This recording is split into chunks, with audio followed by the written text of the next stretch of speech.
This episode is brought to you by RLD Group, on a mission to reboot leadership drive, eradicate burnout in tech, and help transform technical experts lacking people leadership skills from being a company's biggest liability into their greatest asset.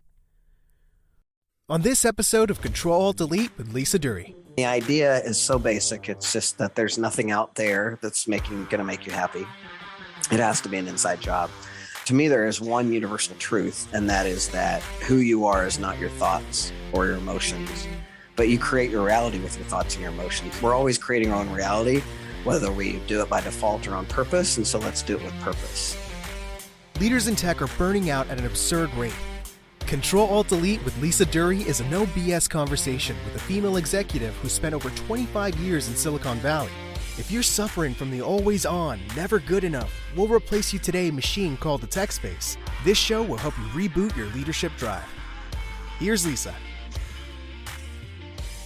Here's a question for you today that I really invite you to pause for a second and think about.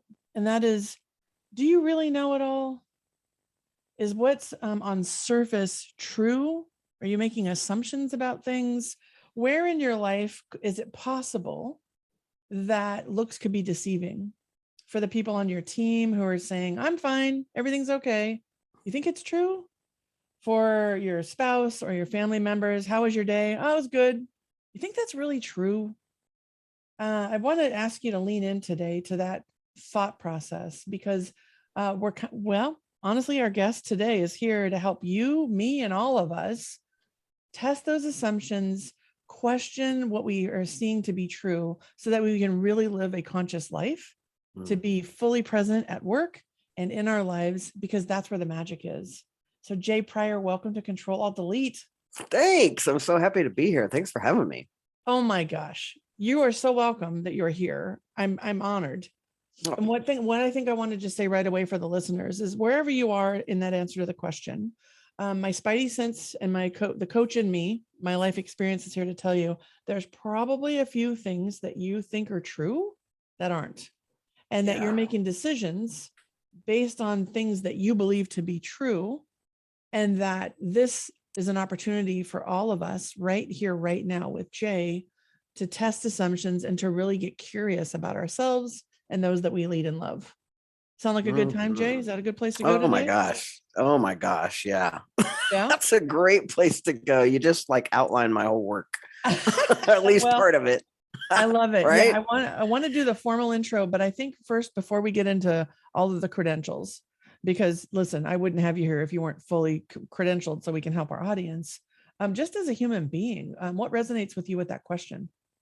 Well, so many things, but the first thing is that idea that it's like we decide things. It's like we have experiences that then leave an imprint on us. And what we know now about the polyvagal theory, for example, and your vagus nerve, and how the brain works, and how we are so wired up, that we know now that some of those things that, we decided when we were 7, right?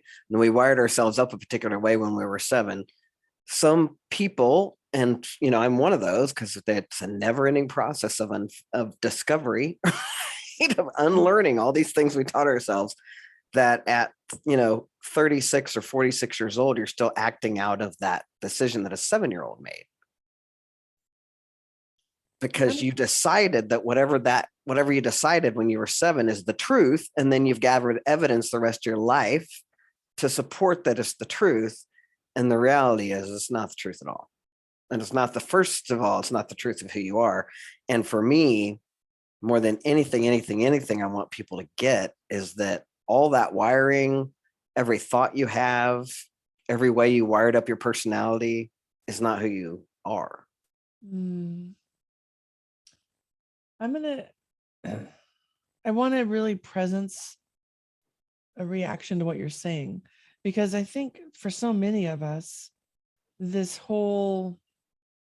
has been my spiritual awakening in my own journey as a human being, a mom, a leader. I had no clue how much programming was happening underneath the surface, the subconscious programming in my developmental years. I've been in therapy since I was 20, right? No one's talking to me about oh, by the way, you made decisions based on subconscious beliefs that were programmed in your early years that tell you what's good and what's bad, what's right and what's wrong, black and white. Like I've lived my life trying to undo black and white thinking, to really be curious and be present in the moment. But man, what you just said, I think from a scientific standpoint, really we should lean into a bit, because I'm not saying I'm, so unique that I'm the only one that never figured this out. But I know with our clients and with people I lead and love, everybody has moments of like, oh, wait, yeah, I've been holding that to be true. And that's not even real for me. Well, So and I think one of the biggest factors of this is gender, right? So in my show and in my work, I talk a lot about being classically trained female. So, to get into part of my story, I was assigned female at birth. They looked at my genitals and said it's a girl. And then this was in 1966 in a small town in Kansas. And so then therefore I was trained and classically trained to be a female, female-bodied, sexed person. And there were certain beliefs about myself, certain things that I was supposed to know, having been female classically trained, that, now I see so just for your audience, I moved through the world as a young lesbian and woman until I was 35 when I took my first shot of testosterone. Then even though I identified as a genderqueer, I didn't realize that the world would again perceive me as full on male. But I was on testosterone for 18 years. And so after 18 years of entitlement and privilege, I would assert that I dipped over into the world of man, being a man. And then when the Me Too movement hit and I was going through some stuff in my own life, it really became clear to me that I've always identified as a genderqueer. I need to go off testosterone. So one of the things and I'm just telling that story so people understand that I've walked through the world as a woman and as a man, and now as a male perceived human that is full on female. Like I have no testosterone running through my body at all anymore. I've got my lady butt back, my lady hips back, all the things. We could talk about the body if you want, but point being, all of these things, and I have a very front row seat to how beliefs and perceptions and training have us believe certain things about ourselves that are so not true, especially when it's based on your genitalia. It's like, because you have a penis, then you are trained in the world that, first of all, you're supposed to know things. Like one of the first things that fascinated me when I started being treated as a man immediately in the world was how people expect me to know things all the time about things I don't know anything about. And it's this weird world where men are just, everybody looks to the guy, and service workers, people like that. And the first time I got into a car, I was in a car with 4 women in Washington, D.C., and the driver would not look to them for answers to where to go. Always talking to me, and I didn't even know where we were going. Like, why are you looking at me? Because I was the man in the room, right? And so having that perception, having that like front row seat, we have so many things that we're just trained into that people didn't even question. I mean, people didn't even question some people don't even question the binary to the degree that it's like they really believe that it's their job to take out the trash because they have a penis. Like, it's their job to mow the lawn because they have a penis. I mean, they really believe that these roles are sacred, and they will freak out if you try to tell them otherwise. So it's that kind of training that we're so unconscious to, different layers of consciousness around, that I'm committed to just busting that all wide open on every level so that we can all become conscious and really make choices about how we express ourselves, and how we express our gender, and how we express our lives, versus I do that because that's every morning I get up and put on my makeup because when in 7th grade, I was taught to. Yeah. I mean, I just had a woman yesterday say this, like, I decided not to put on any makeup today because I'm not going to see anybody, and I'm not having no Zoom calls. And I was like, that's okay. That's okay. Yes. Okay. So I need to, we're going to back up a second. Sorry, I know I said a lot. You can Listen, see you get me going. All good. This is what I want to say. I asked a question about what should we know, and it's like, bam. So for this is why you're here. So, dear listener, lean in. Okay. And lean inside, actually. Lean inside. Look at the book behind Jay. Yeah. Lean inside, because this is exactly what we're talking about. When we think about the number of women that have left the workforce because of the perceived roles and responsibilities. Yes. Okay. Oh my God. You're going to here comes my soapbox. I was one woman in a group of men in a room at the executive level talking about why we can't keep women in tech. And I had just come back from maternity leave. And I said, well, let me tell you what it's like being a mom. And they basically said, you're wrong. This is what it's like. This is what we need. This is what we, I'm like, I am the only, as far as I know, I'm the only person in this room with a freaking uterus who has given birth and now is feeding a child through my body. And you're telling me I'm wrong. Like, what the what? Jay, I don't know anyone more qualified than to have this conversation than you, given the life that you've led, right? You were assigned female at birth, lived this life, then transitioned with the testosterone support, then was like, doesn't feel right. Peace out, testosterone. And here you are now. And I think the fact that it's almost like you're a secret shopper. Oh, I was an undercover white guy. I mean, I'm telling you, it was fascinating because I've always identified as a genderqueer and I always identified as a butch. And I'm not dysphoric. I mean, I'm grateful to have my breasts gone, but that part of it wasn't a thing. But boy, when I got my key to the men's room and men started talking around me, I was just like, what? They don't have any idea I have a vagina. And don't let them know either.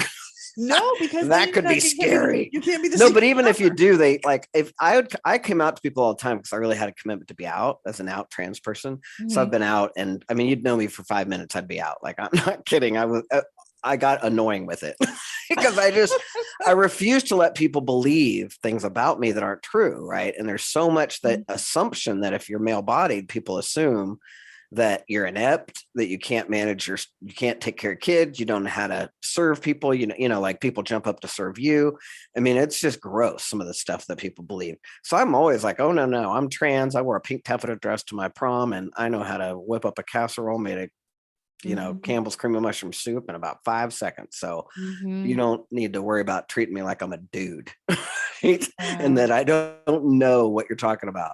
But so yeah, those kind of assumptions, when I took those on, people just assumed things about me once I became an undercover white guy. And I've always just been woman identified for the most part. Like I said, I think I slipped into man world over time, especially once we had kids, because then, boy, once you have kids, you are the dad.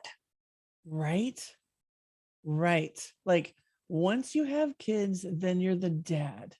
Like what in the world? I remember, so my daughter's 10 and I promise you, we're going to get to your formal intro, but we're here. So my daughter was 10. My daughter's 10 later. My daughter's 10. She's born in female parts, identified as a young girl. And I'm instantly like, F Disney princesses, peace out Disney. I was like, hell no, I won't do it. We wouldn't do anything in that. I was so like anti-save the woman. Oh, poor me. Like you can read, if you're watching the video, you can see my face. I was like, right. And then one day she really wanted to watch it. And I thought, well, who am I? Like, let's see how she responds. And sure enough, there's a couple that she loved and others she's like, this is lame, mom, I'm out. Like, and I realized how much I was even placing on her with my disgust of the Disney princess experience. Then we go to Disneyland and guess what my kid's doing? I'm buying her the Rapunzel dress and we're taking the pictures and I'm like, this is amazing. Oh, wow. And I'm like, I was anti-Disney, like my own experience of myself and the stories I was telling myself and what I thought it led, man, how I learned a lot just being a parent to a female identified, I don't even know the right words. The body matches the, she's cisgender. Help me with, we can use the word cis so we can explain that to audiences. So I'm a transgender human and or non-binary human. So I don't identify necessarily with the sex I was born. But if you have the same parts as your brain identifies with, you're cis. That means same cisgender. So she's a cisgender female body. So helpful. Human. Yeah. So her brain aligned with her body parts. right? And there's days she wants to wear the pink tutu, and then there's days she's like, all black, screw that, I like worms. Right. And it's been really cool to as a leader, a mom, a leader, a business owner, to find the gift in the lack of consistency, right? Or the questioning my own beliefs and noticing my own triggers. Because even I went to shop for a bathing suit for her, and clothing, girls or boys. I'm like, are we still here? We're still here. And I think that is so much pervasive in the workplace. And I think that the opportunity in this conversation today, knowing that you are a consultant and a coach and a speaker, and you've put your life into leaning inside, awakening consciousness in all humans, regardless of brain connection to body parts. I really am so grateful we're having this conversation today. Yeah, me too. And I mean, it's a continued awakening for all of us, I think, because I think what you're speaking to is right. Even those that we would call ourselves awake, or those of us that are even on the leading edge of conversation, if we'd like to say that, still make things, we still have our own bias, right? So it's like, you went the other way where it's like, I'm not going to align with feminine princesses crappity crap, right? And it's like, there's some really feminine women. And they love to their feminine stuff, and let's not make it wrong. Like, can it be okay for them to be feminine and to not sexualize them because they're showing body parts? I mean, can we step it up and not act like it's women's job to keep men from not being able to manage themselves? It's ridiculous. So it's like there's so much left of conversation that we still have such a long way to go, just with our own consciousness and being able to wake up. I still, I've got a Gen Zer who is non-binary and dresses all kinds of ways, right? And one of the things these days is like, oh, it's so funny because my kid's a fashionista. So the Y2K is the fashion right now, which was when my wife and I met. It was Y2K was 99 to 2000, the year 2000. Like that's kind of the year we met. And so my wife had all those clothes, like all the clothes my 12-year-old is buying now are clothes just like my wife wore back then. And it's hilarious, but the kind of they're mixing and mashing stuff. So they'll come out in a pair of fishnet stockings and shorts and then a midriff top. And in my world, I'm born in the 60s, fishnet stockings are like slut wear, like, that stuff. Right. Right. No, it's not to the Gen Z generation. They're just fashion. It's just fashion. Right? Exactly. And so putting our labels on them doesn't work. And putting our opinions and what we make wrong on them doesn't work. And it's been it for me too. Same exercise. I'm like, gotta get it. Gotta use different words. Gotta think about, not putting my stuff onto them, because for my kid, that's a pure expression of themselves as fashion, and it's not sexual. It's nothing sexual about it. And so that's other people's perceptions, not my kids, and not what it should be. So, we're all a work in progress, right? Trying to get all that figured out. There's days when I'm like, I figured it out. And then boom, the next day, new one. Yeah. Every Anytime time I think I've figured it out, I have I'm dead in the water. One of the things I realized about myself, I used to really pride myself. I'm a woman in tech. Right. And then I started really paying attention to Black Lives Matter. Colin Kaepernick, I'm a 49er fan. Right. I'm like, what is this all about? Like super curious, and also a little like confronted and thinking like, what? And then really realizing I don't know what it's like to be a woman of color in tech. I also have privilege just because I'm white. Like what? I thought it was all the women band together and let's rise. And I'm thinking, man, there's so much to unlearn and to make space for. And I think about your life experience and, what a listener, a leader in tech could really learn from this conversation for themselves. And I think it's going to be different for everybody. I think the pull through is, just really become aware of where we have firm beliefs that may not be based in, I wanted to say truth, but it's not truth. I don't know. I think if because I grew up with black and white thinking, and I've worked so hard to find the gray and look for the, contrary. Byron Katie, look for the evidence. Is this true? Mhm. I'm thinking as leaders now, with everything going on in this chaotic world that's honestly, what is it, Bonnie? Brittle, anxious, incomprehensible, nonlinear, incomprehensible. I mean, this is our world. So this conversation right now is how we can help all these leaders take a deep breath, 3 deep breaths, a moment of reflection, and then look into, wow, what am I holding to be true that's not serving me? And, one question I used to get all the time is, what needs to die for me to be awake? And I'm like, right? Like what needs to die for me to evolve or be awake? And I'm like, oh, I always used to say ego. That was like my quick answer. So I could like get the A+. And then I was like, oh man, way more than that. Yeah. Well, yeah. I mean, and because the ego and part of that whole classic training, for example, of men to be in charge and to be in power, and how the whole, like one of the things that shifted for me is I was a woman who would have said, I mean, yeah, there's sexism and yes, and I'm a feminist and all that kind of stuff, but it's like, women also you make your own way. You know what I mean? Like you pull yourself up by your bootstraps kind of thing, until I became one. And then it was, I mean, I was embarrassed how much I didn't know, and how now I completely understand that the world was made for white men, and women are always second, and always will be. And part of that too, I mean, I had that awakening as becoming a trans man, because in the world, people don't focus on trans men, they focus on trans women, because if it starts with a vagina, nobody cares. Dude, if it starts with a vagina, nobody cares. Holy shiza. There's a soundbite for you. Yeah, but it's true. It's true, because let's look at research on trans people. Way before there was any research on trans men, there were research on trans women, because if it's born with a penis, we better pay attention to it. Right? But it wasn't until I transitioned in the 1999-2000 world that there started to be comprehensive medical studies on all trans people, not just trans women. And still today, most of the research is done on trans women, not on trans men. Also, when people are out there making laws, have you noticed all the laws in that Texas and everywhere else, who are they focused on? Yep, women. Trans girls, right? They're going after trans girls, because they don't care about trans boys, because they think that starts with a penis. They can't compete against boys. We don't care about them. They're not nervous about that. But if you're born with a penis, obviously you are superior athletically.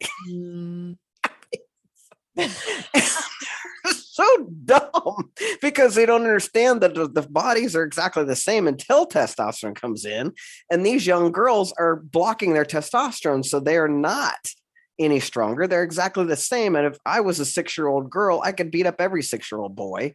I beat up a few in my day, I can tell you. Say girls and boys are the same until the testosterone kicks in. And these girls are taking hormone blockers, that testosterone never kicks in. So they're just girls. And that's how they would compete as girls. And so, but they're focused on them because they started out with a penis. And God forbid, we don't want that to work, or, something's really wrong with you. So you notice there's any of those laws, people pay attention. All these laws are focused on trans girls. Where's the trans boys? They don't seem to care if they're competing. You just woke me up right here on this one. And they don't care if they're competing. Yeah. Right? Yeah. Because they're like, well, started out with a vagina. They can't ever compete against the other boys. Who cares? Man. Okay. I want to unpack this, because I think I'm having like a moment, and I'm like, what? So I can feel. This is where transphobia and sexism go hand in hand. I'm thinking about okay, I have so much to say. I want to be purposeful. When decisions are made for promotions, when decisions are made for hiring, when decisions are made for layoffs, it's been my experience that this is the same conversation. And that's what's happening for me right now. I'm trying to actually articulate my lived experience, getting the spreadsheets on who's on the layoff list, seeing who's being prioritized for promotion, or, set up for promotion through development opportunities, mentorships, whatever, visibility. And I've had that lens for myself. And I believe I'm a champion of women at work, and it is something that matters to me. And yet you've just opened my eyes to something that I had on the cursory, like I've seen the news, right? But even when you said, have you seen the laws? I'm like, yeah, women. You're like, oh, no, trans girl. I'm like, wait a minute. That's like, I'm holding something to be true that I need to look at a little bit more. So I'm grateful that you've painted this picture for me to question, like, what other assumptions am I holding, or what other, I don't know if it's stories. It's like almost truths I believe without questioning. I guess, like, what am I holding as a universal truth? Because maybe I don't know. Maybe the only universal truth is love is what matters most. I don't know. I'm having an existential crisis right now. This is really great. This is awesome. So good. It's really good. Yeah, it's definitely interesting. And it was certainly eye-opening for me because like I said, I am a feminist. I've been a lesbian separatist. Like, I've been after women's spaces since 1985, that kind of stuff. But I did not know that women the world was created for men, and men are a priority and women are just not. It's interesting when you say that, because I'm thinking about your clients, and that's why I coach women. How lucky they are. That's why I coach women. Right. I have it happen. Yeah. Let's talk about that for a minute, so people understand, like, where do you play in the world and what is your business? And because I was like, I got really jealous for a moment, like all these women that it's like, you got the inside scoop and you're like, here's the deal. Yeah. So can you tell us a little bit about your formal business, what you do, and why you do it? I do all the things that I love, first of all. So I actually celebrated 16 years in business this week. Hold on. Yeah. Amazing. Love your sound effects. 16 years. Yeah. Awesome. Congratulations. Yeah. Thanks. I'm excited about it. I'm very grateful, very blessed. Huge. I only do things I love, and I made this thing, kind of made it up, right? So I'm a creator, so I have a book and a methodology called Lean Inside that I developed, and it's my coaching methodology. And the idea is so basic; it's just that there's nothing out there that's going to make you happy. It has to be an inside job. And it really comes from, that universe. To me, there is one universal truth, and that is that who you are is not your thoughts or your emotions, but you create your reality with your thoughts and your emotions. And so we're always creating our own reality, whether we do it by default or on purpose. And so let's do it with purpose. And can you say it again? Who you are. Yeah. I really want that to land. Who you are not your thoughts or your beliefs. And but our beliefs are based on who we think we are, right? But you're not any of those thoughts, you're not any of those words that you speak, you're not any of that. None of that is who you are. And in coaching, we coach to the who of a person, right? So we coach to, when I listen to my clients, I listen to who they are. And to me, that's nothing but light. And that light can accomplish and achieve anything that they want. They listen to themselves as the human they are, and their thoughts and those kind of things. And so and what's right there for us to do as humans is to make, when we have a thought, is to make ourselves wrong or to think we're bad because we had that thought, right? It's a thought. It's literally a synapse in your brain.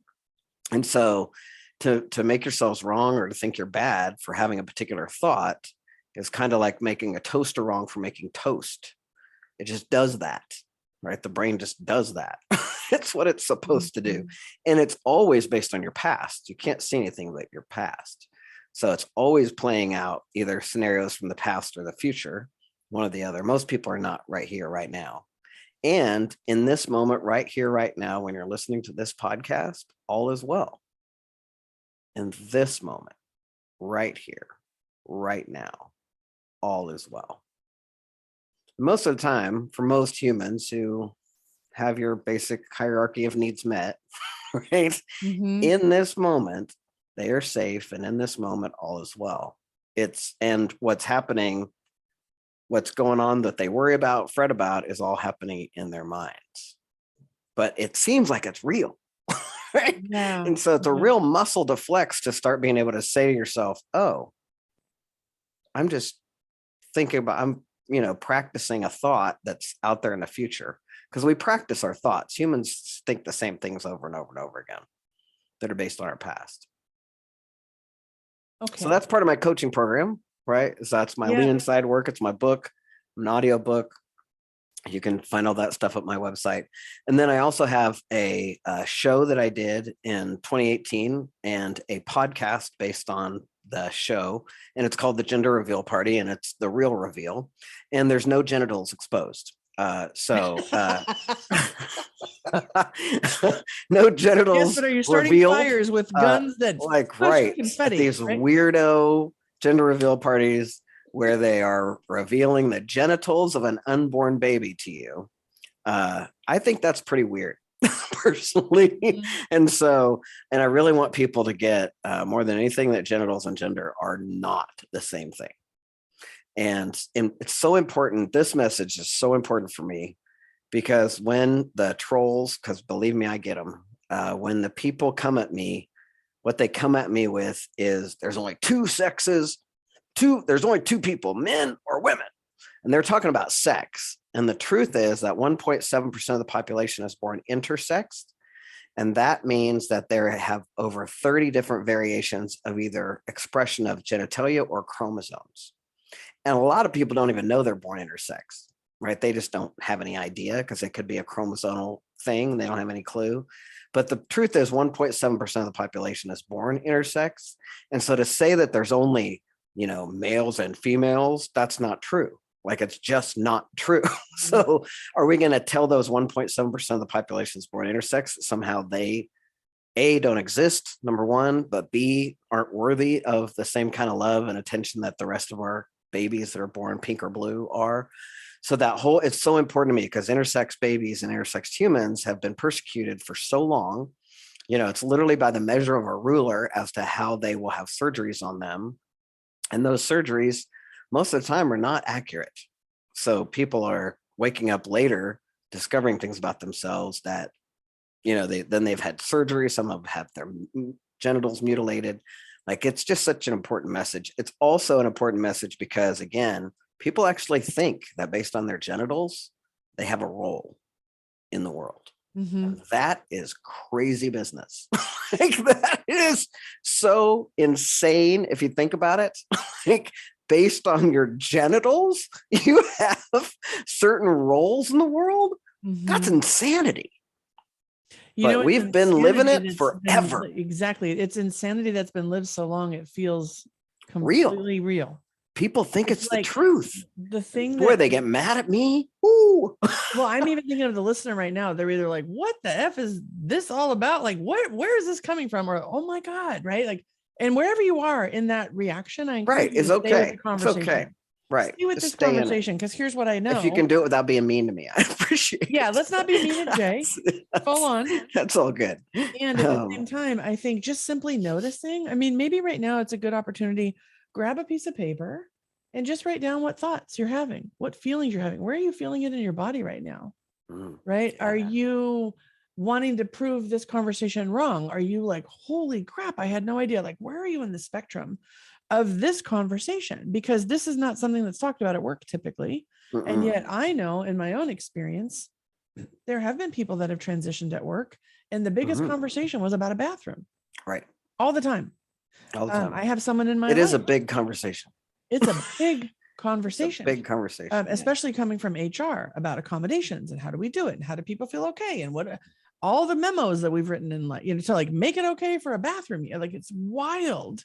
And yet early in my life, the first transgender person I ever met was someone it was really confronting for me because I didn't know what to do. And I was really pissed at myself for being really uncomfortable.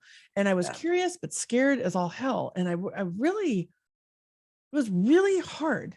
And I think now, how hard was it for that person to be in the social circle, right? But at the time, it was very much about my own experience. And then when I had opportunities as an HR professional to facilitate and support dialogue and what we call accommodations in HR land, right?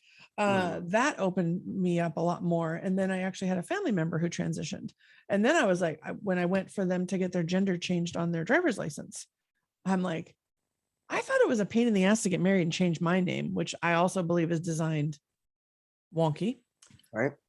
But to actually have to go in front of a judge and convince this judge to give you what you already know to be true about yourself, like, what? So my own journey, my own experience has led me to want to have this conversation with you, because I have those experiences. And I know there's many people right now that still don't even know they know someone, even though they do. Like, I bet people meet you and don't have a clue. Oh gosh. Yeah. Yeah. And then they're usually inappropriate when I'm sure, right? Hey, check out her, blah, blah, or what's up with da, da, da. You know, I can only imagine. Yeah. Yeah. So if you, if we could help wherever, okay. So whoever's in this process with us right now, and we're present in this, then we're either like super triggered, like, where are we going with this? Or like, yes, amen. Like, wherever they are in that realm, when you're coaching your clients and they're having moments of confrontation or questioning, do you have a process or a question or a reflection that we could actually just presence right now to help all of us collectively to stay in this as we continue our conversation? I think just like you said, I invite them to consider to be in the inquiry around this, like get curious about it. Like, where is in your body? What's it feel like?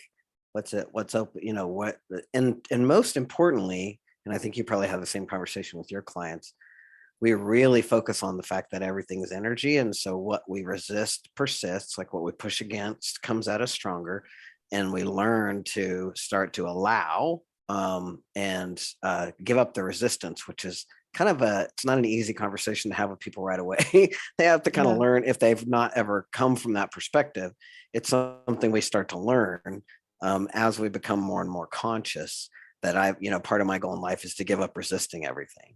And so that's just part of something that I'm always working on for myself, is noticing where there's resistance.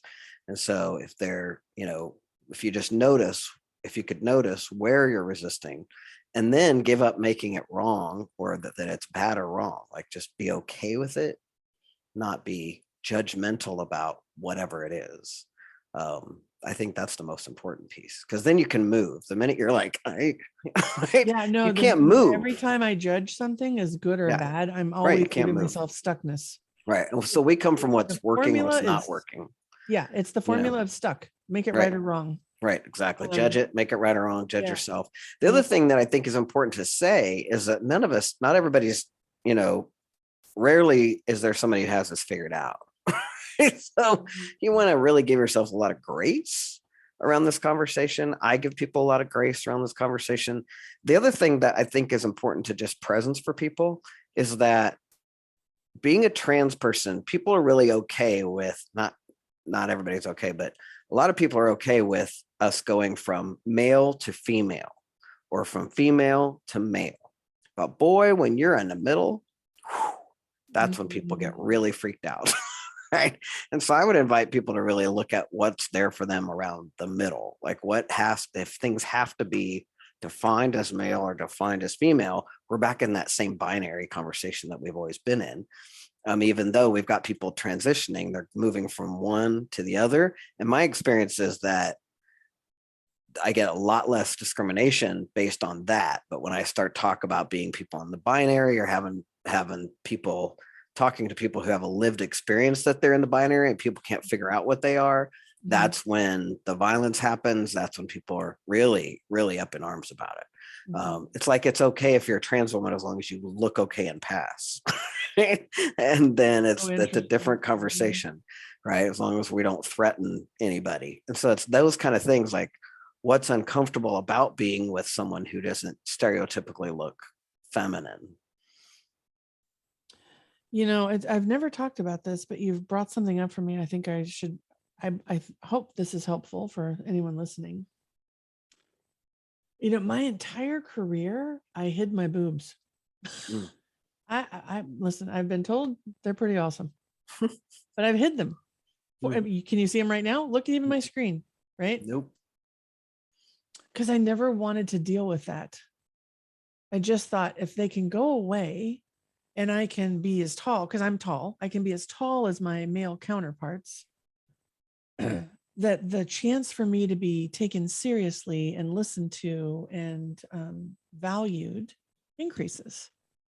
And I've had colleagues tell me, oh my God, like, let's just say like sales awards events, people show up in these amazing gowns and there are women that let the girls out, as they say. And I always didn't. And I'm realizing as we're talking right now that there's an opportunity for me to really explore that and to actually presence it for others, because it really shouldn't matter if they're visible or not. I mean, I'm not saying I would dress inappropriately at work, but like, look where my neck is, where my collar is. Right. Yeah. It's very rare I wear a V-neck. Yeah. Just like the simplest things. And I realized like how constraining that is, even just from an energy standpoint. Well, that's what I was just about to say. I hope that the men in the audience can hear, first of all, the energy, and this is unconscious energy, right? Because this is sort of unconscious in the sense that think about that you have to take the extra energy to think about those things, right? Where men who wear masculine, people who are masculine clothing, when I speak, especially if I go someplace more than one time, sometimes I wear the same clothes on purpose. And I have this conversation about with the men in the room, and first of all, who notices anything about me? Sometimes the women will notice, men never notice, right? And we have this conversation about the fact that women have to go to the extra effort and energy to wear different clothing, because you can't wear that dress to this event twice. I mean, my wife will say things like, I've been seen out in that dress. We have pictures on Facebook of me in that dress. There's pictures of Facebook on me in the same shirt. Nobody cares and nobody notices. It's not something I have to think about, not any energy I have to expel. I just go put on my clothes and nobody cares. Women have to go to the extra effort because you're judged mostly by other women, because men don't notice. Right? And this is where it's like, I have such a powerful call to women to like, can we knock that shit off? Like, can we stop having women judging women about all the things that we've already just acted like are normal? Like, it's just normal you can't wear that dress twice, or you can't, those things that take so much extra energy for women to have to deal with. Spoiler alert. I changed my outfit 3 times before this. And I have another interview this afternoon. And You're going to change again, aren't you? Now I might not. I might just to like, yeah. Right. And then I try and make sure that these are not first thing in the morning, so that, I have sleep apnea. I don't want the lines on my face. Right. I'm just keeping it real with you. Right. Like, no, right. Like, all the things you got to think about. Making sure, so that you look good. Why, thank you. And even if I didn't look good, I still have something valuable to add here. Do you know what I mean? Right. Yeah. I might have to do a podcast with no makeup on and head. Right? There is so much energy to this. And I think I really appreciate you bringing it forward, because I've talked about code switching before and like, imposter syndrome and all these different phrases, right? Fundamentally, we're talking about energy. And how much energy do you want to bring to your operating system to have the most innovative ideas in tech, to be the most in the flow leader who can really bring people through the vision, right? Right. And I actually had this conversation this morning with a client. She was gone gray. Her whole hair is gray now. And I got on, I was like, damn, you look awesome. It looks so good, right? It's a freaking powerful as hell to me. So she's like, well, I'm worried about ageism. I said, I understand. And right now in this moment, I'm just going to be woman to woman with you and be like, your hair freaking rocks. And then we started talking about skin. Well, how's my skin look? And and I'm like, this is, so like, I experienced her energy through seeing the freedom of the gray, silvery, beautiful hair. And then we got right back into all the stuff we talk about, right? Right. Before we talked about all the other things. Do guys do that? No. Guys are, dude, your hair looks awesome. Or, hey, wow, your skin's looking awesome. Sometimes it's if your hair does look awesome and it's a guy who cares about his hair, then yeah. But usually no. Energy expenses. Guys talk about shoes though. Guys like good kicks and shoes, and the fact watches, that you right? can wear men's dress like tennis shoes now with suits and things like that. Men will talk about shoes, sometimes clothes, but mostly sports and business And stuff, or yeah, and they're on their phone. What version of sometimes, their phone and are men on? are bigger gossips than women sometimes, depending on the group. In companies, sometimes I've Yeah. noticed that men are gossipy. Yeah. And I mean, I know we're generalizing, but we're also just trying to raise awareness, right? Yeah, So yeah, for sure. the thing Yeah. that so if you could wave a magic wand and drop a nugget into everyone's heart, because I want to bypass the head for a minute. Like, I want to get to the heart because that's where the energy is that can then unlock the head, I believe. What's one statistic, quote, thought, exercise, like what's a golden nugget that we can drop into people's hearts today? And the really what we're talking about is just inclusion and bias, right? If the pull through here for me, what's something you want people to receive? One of my favorite quotes is by Anais Nin, and I use it for trans people and awareness, but also everywhere in your leadership. And the quote says, "And the day came when the risk to remain tight in the bud became more painful than the risk it took to blossom." That made me well up. Can you say it again? Yeah. It's by Anais Nin. And it says, "And the day came when the risk to remain tight in the bud became more painful than the risk it took to blossom." Every trans, non-binary human, every human at some point, I think, gets to that point where it's like, I have to blossom or die, right? Yeah. Yeah. So I think that it's really, you get to the point where it's, for trans people, we get to the point where it's too painful to stay not our authentic selves, right? So we have to bust out. And when we do, then we blossom. And it's beautiful That's to watch beautiful. people. It's beautiful. I remember Thanks. I pierced my nose. Nobody noticed. I thought about it for 6 years. I came home. My husband didn't even notice. I was like, I had transformed at that piercing place. I was a new blossom, right? I was like, did you get a haircut? No. Right, look how tiny it is. This is the tiniest of tiny. And I have glasses. Like, I'm like, why did I spend 6 years like this wanting something for self-expression? Right. Right. So I feel this. I think that I welled up. I also, for a while, had purple hair.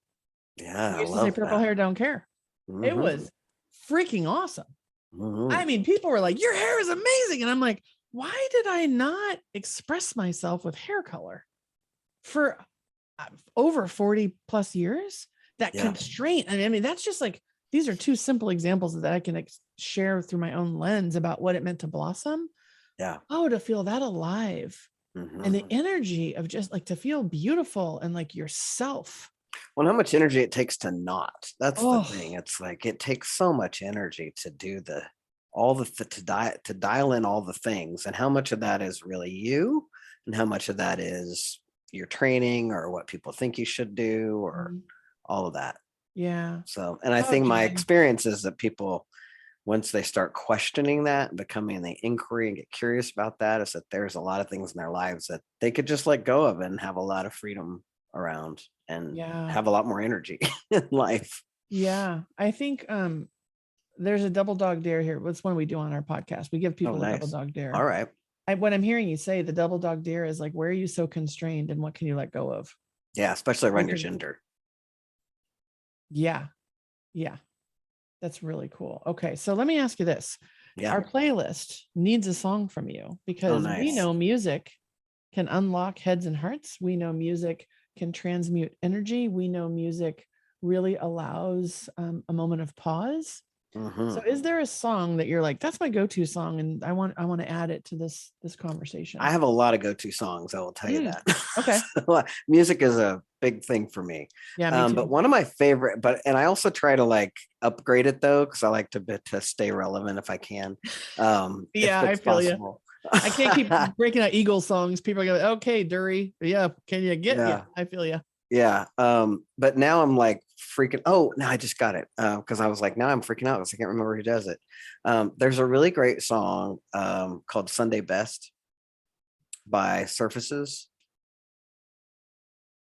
I think I know this song. It I goes, feel like feeling good, yeah, like I like I should. should. Uh-huh. Went and took a walk around my neighborhood.